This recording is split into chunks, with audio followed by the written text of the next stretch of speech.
Corona युद्ध में हमारे अधिकार न्यूज चैनल की ओर से डॉक्टर आनंद जैन द्वारा आम जनता के लिए कोरोना से बचाव के लिए संदेश दिया गया एवं समस्त जानकारी आम जनता तक पहुंचाने का प्रयास किया गया।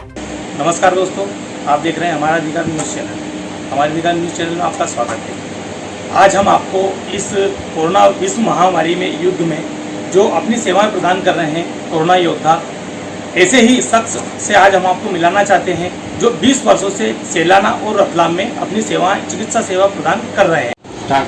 आइए हम आपको मिलाना चाहते हैं एक कोरोना योद्धा से जो अपनी बिल्कुल विशेष भूमिका निभा रहे हैं। चलिए मिलाते हैं हम आपके डॉक्टर आनंद जैन से। सर, आपसे हम पहला क्वेश्चन पूछना चाहते हैं कि कोरोना बीमारी के बारे में आप थोड़ी जानकारी बताएं। कोरोना बीमारी जो है इसको हम लोग कोविड-19 बोल रहे हैं। यह बीमारी मुख्य तौर से चाइना से शुरू हुई थी और वुहान शहर से, एक चाइना में एक शहर है वहाँ से बीमारी इसका शुरुआत हुआ। उसके बाद धीरे धीरे कर ये पूरे विश्व भर में बीमारी फैल गई है और अपना प्रकोप ये पूरे दुनिया में दिखा रही है। ये बीमारी मुख्य तौर से खांसने, छींकने या थूकने से संक्रमित व्यक्ति से दूसरे व्यक्तियों में बीमारी पहुँच रही है।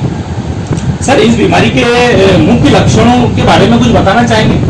मैं वैसे तो बहुत सारी जानकारियाँ आपको काफ़ी लोगों ने जानकारी आपको सोशल मीडिया पर प्राप्त की है। एक सामान्य आम लोगों के लिए जो जानकारियाँ हैं वो मैं आपको बताना चाहता हूँ, जो इसके मुख्य लक्षणों के बारे में बता रहा हूँ। उसमें मुख्य लक्षण हम लोग मुख्य रूप से 3 मुख्य लक्षण मान रहे हैं जो इस बीमारी में हमको दिखाई देते हैं। सबसे पहला होता है तेज बुखार, दूसरा होता है खांसी, तीसरा होता है मरीज को सांस लेने में परेशानी। पर अभी कुछ नए लक्षणों भी कुछ चिकित्सकों को प्राप्त हुए हैं, जैसे कि शरीर में दर्द, मांसपेशियों में दर्द, सर दर्द, इसके अलावा सूंघने की शक्ति में कमी होना या जीभ पे स्वाद की कमी होना। ये कुछ लक्षण ऐसे और भी कुछ मरीजों में देखने में आए हैं जो इस बीमारी में मिलते हैं। सर, इसके अलावा इस बीमारी में कौन कौन सी सावधानियां उनको खासतौर से बरतनी चाहिए? वैसे तो ये जानकारियाँ सभी कुछ आपको काफ़ी टीवी में, न्यूज़ चैनल्स में, अपने सोशल मीडिया में देख ही चुके हैं, अखबारों के माध्यम से। फिर भी एक आम लोगों के लिए कुछ 4-5 ऐसी सावधानियां हैं जो अब आपको भविष्य में हमेशा काफ़ी समय तक आपको ध्यान रखना पड़ेगी। उसमें से सबसे पहला है मास्क का उपयोग। आप घर में अगर घर में ही रहते हैं आप, तो आप कोई भी घर में बना हुआ 3 कपड़ों का, 3 परतों का मास्क आप उपयोग कर सकते हैं। N95 मास्क उन व्यक्तियों के लिए आवश्यक होता है जो स्वास्थ्यकर्मी हैं या फिर प्रशासनिक अधिकारी हैं या स्वास्थ्य कर्मी हैं या फिर मीडिया कर्मी है या पुलिस विभाग से हैं या फिर जो लोगों के संपर्क में रहते हैं उन लोगों के लिए N95 मास्क उपयोगी रहता है। बाकी अगर आप घर में हैं तो मेरे हिसाब से कपड़े से बना हुआ 3 परतों का मास्क भी आप उपयोग में ले सकते हैं। पहला सावधानी तो ये रखें। दूसरी बात, किसी भी साबुन से, जो आपके घर में उपलब्ध साबुन हो, उस साबुन से आप बार बार कम से कम 20 सेकंड तक आप अच्छा साबुन से, पानी से आप हाथ धोएं। और नहीं तो आप एल्कोहल बेस्ड लिक्विड से भी आप अपने हाथ को साफ कर सकते हैं। तीसरा, भीड़ भाड़ वाले इलाके में जाने से बचें, अवॉइड करें इन चीज़ों को।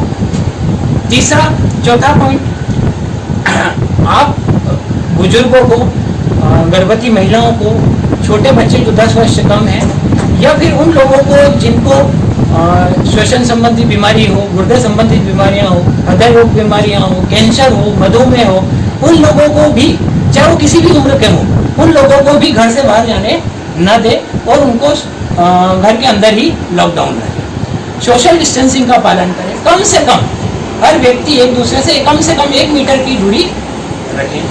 अगर आपको किसी तरह की परेशानी है, आपको खांसी है, सर्दी जुकाम है, बुखार है, आप उसको छिपाएं नहीं, आप उसको जाकर हॉस्पिटल जाएं, उसकी पूर्ण रूप से जांच करवाएं और घबराएं नहीं। ये जानकारी आप रखें। और इसके अलावा मैं आपसे ये पूछना चाहूँगा कि शरीर की जो प्रतिरोधक क्षमता है, इसको बढ़ाने के लिए हम क्या क्या उपाय करें सर? जैसा आपको मैं बता चुका हूँ, प्रतिरोधक क्षमता ही इस बीमारी के लिए, क्या हर बीमारी से बचाव के लिए जरूरी है।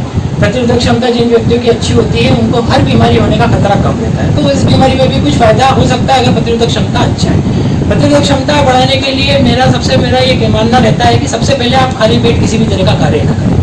कभी भी खाली पेट ना रहें, हमेशा कुछ खा पी के ही रहें। भर पेट रहें तो आपको आपकी क्षमता बनी रहेगी। दूसरा, भरपूर नींद लें। कम से कम 6 से 8 घंटे का आपको एक शांत नींद आपको बहुत ज़रूरी है। दूसरी बात, आप प्रोटीन युक्त भोजन लें और प्रोटीन युक्त भोजन है, जैसे कि दालें हुए, दूध है, दूध से बने हुए खाद्य पदार्थ उपयोग में लें। तीसरा, आप खट्टे फल और फल फ्रूट का अधिक से अधिक उपयोग करें। विटामिन सी जो है वो आपकी प्रतिरोधक क्षमता बढ़ाता है, ठीक है, वो अधिक से अधिक उपयोग में लें। और ये सब चीज़ों का आप विशेष ध्यान रखें और नींद पूरा। सबसे बड़ी बात आज की तारीख में जो है वो मानसिक तनाव किसी तरह का ना रखें, तनाव से दूर रहें और खुशहाल रहें, तो आपको ये बीमारी से आपके शरीर में प्रतिरोधक क्षमता बनी रहेगी और आपके इस बीमारी से आपको ज़्यादा परेशानी नहीं होगी। डॉक्टर साहब का ज़्यादा वक्त ना लेते हुए हम सिर्फ एक लास्ट उनसे एक क्वेश्चन एक और पूछना चाहते हैं कि सर, मेन पॉइंट में आपसे पूछना चाहते हैं सर, दूसरे देशों में जो ये बीमारी का घनत्व ज़्यादा बढ़ता जा रहा है सर, तो ये क्या कारण रहा है सर इसका? देखिए, हमारे देश और दूसरे देशों की बात करें तो दूसरे, अपन ये नहीं कह सकते दूसरे देश में सर हुआ, पर मेरा ये मानना है कि दूसरे देशों में समय पर लॉकडाउन नहीं हुआ। वहाँ पर शासन और आम लोगों ने कुछ गलतियाँ की होंगी, जिसके कारण ये बीमारी बहुत ज़्यादा वहाँ पर फैल चुकी है। पर अपने देश में, अपने भारत देश में इस बीमारी का समय पर लॉकडाउन हुआ। प्रशासन ने, विभाग ने, स्वास्थ्य विभाग ने, पुलिस ने, सभी ने समय रहते आम व्यक्तियों को समझाया इस बीमारी के बारे में और लॉकडाउन लागू कर दिया। और लॉकडाउन लागू करने से व्यक्ति को वो घर में रहा और वो बीमारी बहुत ज़्यादा नहीं फैली। इसके कारण दूसरे देशों से कंपैरिजन हमारे देशों में इस बीमारी का प्रकोप काफ़ी हद तक कम है और बचाव भी बहुत हुआ। तो मैं सभी का धन्यवाद करना चाहता हूँ, आम लोगों का भी, प्रशासन का भी, शासन का, पुलिस विभाग, स्वास्थ्य विभाग, सफाई कर्मचारी, जो भी इस बीमारी में जिन्होंने भी प्रत्यक्ष या अप्रत्यक्ष रूप से सहयोग दिया है, उन लोगों के कारण इस देश में इस बीमारी का प्रकोप काफ़ी हद तक कम हुआ है। बहुत बहुत धन्यवाद डॉक्टर साहब जो हमारे चैनल पे आए। सर, इस चैनल के हमारे जो अधिकार के जो चैनल है सर, इसके माध्यम से सर आप क्या सूचना देना चाहेंगे सर? मैं सिर्फ एक आम लोगों को यही कहना चाहता हूँ, अब कुछ समय बाद अगर लॉकडाउन अभी कुछ शहरों में खुला है, थोड़ा बहुत खुला है, कुछ सुविधाएं आपको प्रदान की गई हैं और कुछ अभी बंद हैं। अब अगर 15-20 दिन बाद लॉकडाउन खुलता भी है तो आपको ये ध्यान रखना है कि आपको सोशल डिस्टेंसिंग का हमेशा लंबे समय तक आपको बना के रखना है, आपको मास्क पहनना है, बार बार हाथ धोना है, भीड़ भाड़ वाले इलाकों में नहीं जाना है और समय समय पर अगर आपको कोई परेशानी है तो आप समय समय पर चिकित्सीय जांच भी करवाते रहें और अपना ध्यान रखें और देश को भी बचाएं। धन्यवाद। बहुत बहुत शुक्रिया डॉक्टर साहब का हमारे इस चैनल पर आने के लिए। अगले न्यूज़ के लिए, अपडेट के लिए बने रहें हमारे अधिकार न्यूज़ चैनल के साथ। नमस्कार दोस्तों।